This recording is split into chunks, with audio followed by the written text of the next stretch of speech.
Stadium.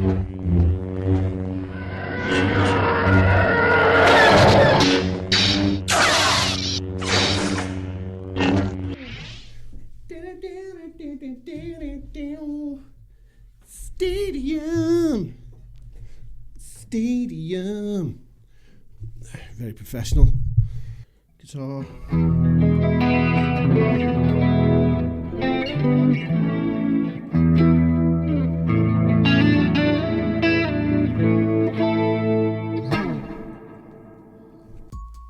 Hey, welcome back to the channel. I hope you're well. My name's Johnny Lee. So the stadium dropped, the HELIX Stadium. I was late doing this video. The reason for that is that I tend to just kind of chill out when new products get launched.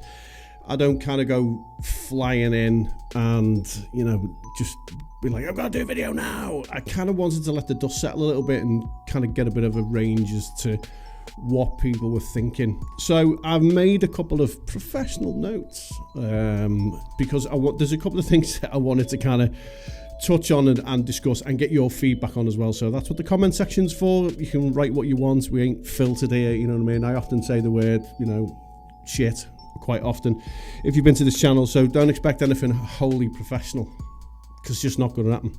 All right, so let me put my spectacles on.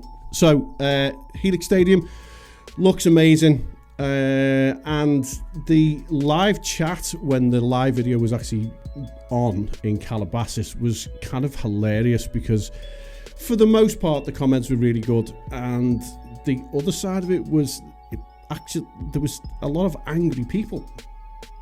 There was a lot of like angry people kind of picking holes in this product that has been in development for a very long time. The first thing that came up was people were complaining about the size of it. It's smaller than the actual previous HELIX. It's smaller, it's more compact, and the non-XL is kind of quad cortex-ish, which I like the look of. I think I could utilize that a lot more than the XL possibly. I'm not sure, because I don't really rely on scribble strips. So there was a few people kind of moaning about that one should have scribble strips and should have scribble strips. Realistically, if you know how to just use snapshots or use it as a stomp board, then you won't get into any problems. You just gotta, you know, pre-plan. The editor as well was another thing that came up. People were moaning about, you know, it's just going to be too complicated to use. The workflow is going to be the same as previous HELIX. It's going to be exactly the same. I am pretty sure that editor will be, if not the same, it will be 90-something% the same as the one that you're used to using now, because this is where HELIX set the standard, is that you can get a HELIX and go onto the editor or even on the unit itself and create a tone without having to go into loads of different parameters and sub-menus, and this is the standard that Line 6 have set. Also the price as well. People were moaning about the price, and I'm like, this is a brand new, completely brand new unit.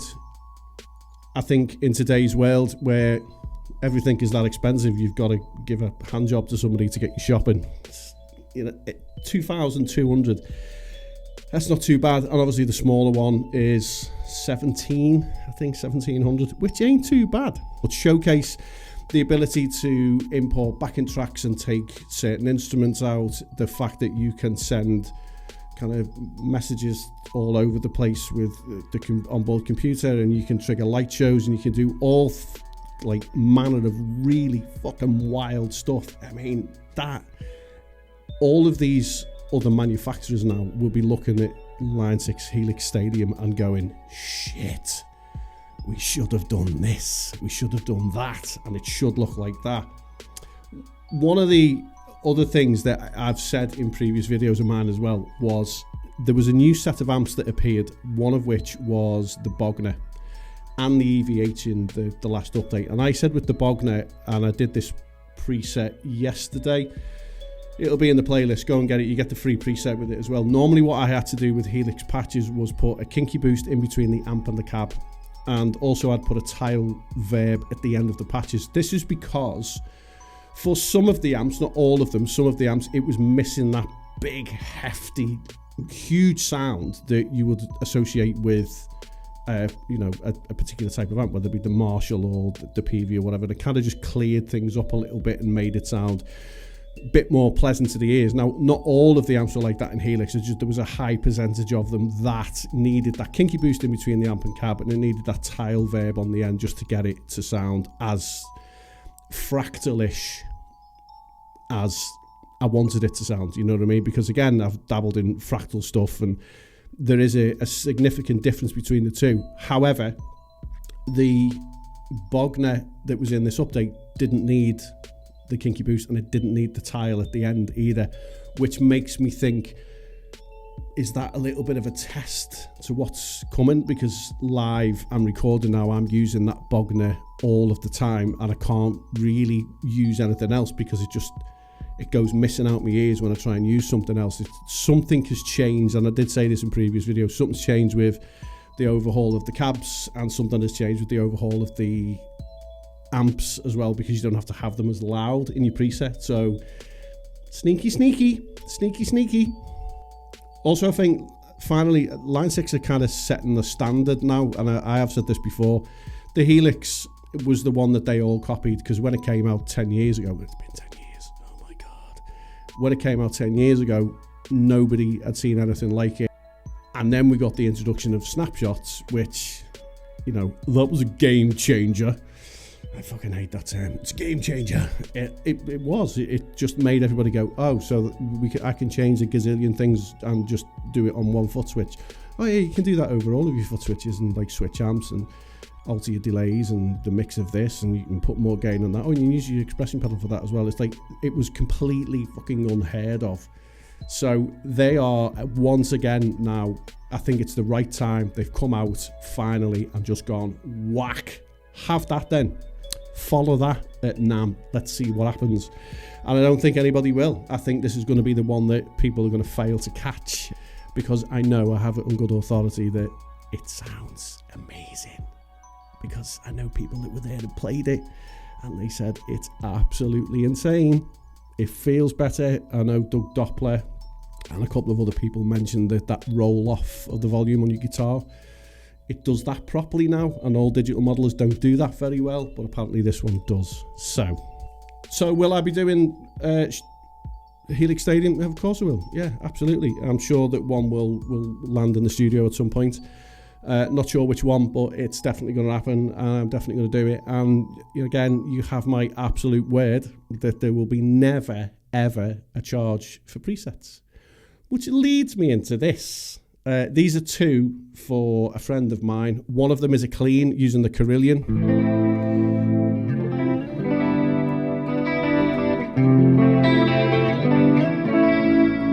Three snapshots on this. This one's then called Big Room, just a huge kind of distancy reverb.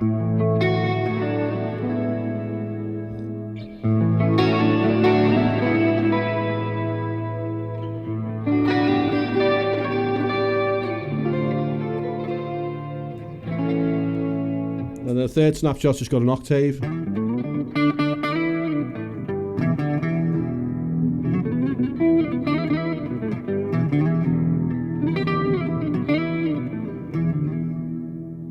So that's your first one. And the second one is simply called Rock and Roll. Now this is for a friend of mine that's... let me show you the old one. He tried to build this preset, and it was with the Park amp. He said, I want something dead simple with a bit of a drive, amp on its own, kinky boost in between the amp cab, a delay, and a nice reverb or whatever. And I think I've got it. And I was like, right. And then he went out and gigged it, and it sounded like a big bag of dog's dicks.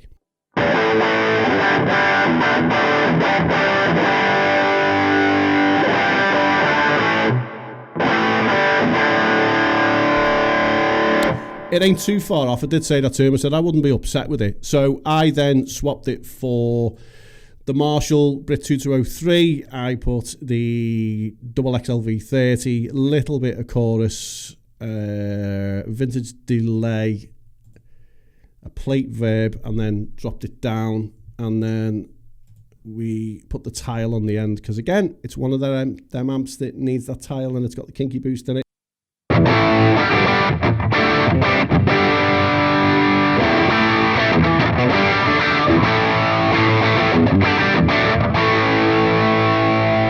And then lead sounds like this.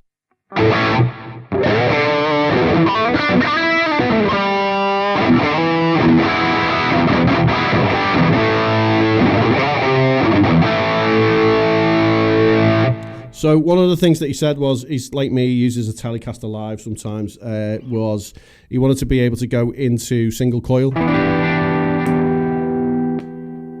and for it to be, you know, sound single coilish.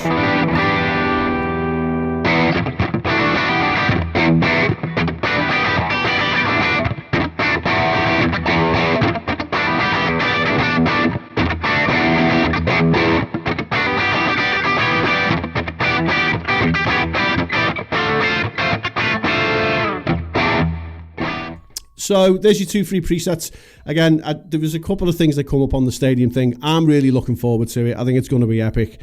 And it was interesting watching the, you know, people that use other modelers, that Fractal people that were in there just going, Fractal's the best and Fractal's fucking amazing. It's horses for courses, my friend. I've pretty much used them all. I love the sound of Fractal stuff. I think it's great. It's impossible to use live because of the way that the menus is. There's no, you know, touch screen or nothing. So I think they need to move on now. They kind of need to step their game up with a unit that's going to be far easier to use. Because again, if you look at the complexity of what is in Stadium, it's very complex. There's a lot in there. You can do a lot with it. But with that, it's very, very easy to use because it's the same as the OG Helix. It's just simply kind of laid out. Yes, there's going to be a learning curve because, you know, you've got to read the fucking manual. All right, as always, thanks for being here. I appreciate you watching. I just wanted to give me 10 pence worth on Stadium. I'm really looking forward to it. I think it's going to be epic, and all other manufacturers now are probably shitting their pants. Take it easy.